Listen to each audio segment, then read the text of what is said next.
Friends பாருங்கள், இது ஆரம்பத்துலேருந்து தூக்குனா குருவி கூடுன்பாங்க. பார்த்தீங்களா, இந்த ஏரியாவில் தான் அதிகமாக இருக்குது குருவி கூடு. இது வந்து பார்த்திங்கன்னா நார் இதுகளில் தான் இந்த குருவி வந்து கூடு கட்டும்.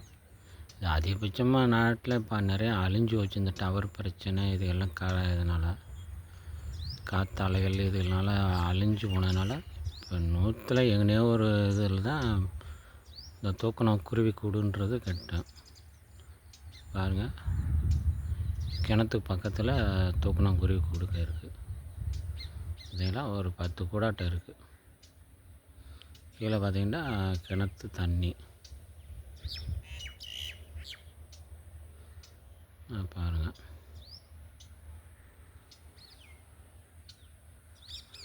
அதுக்கு மேலே தான் செடியில் தூக்கணாங்குருவி கூடு கட்டி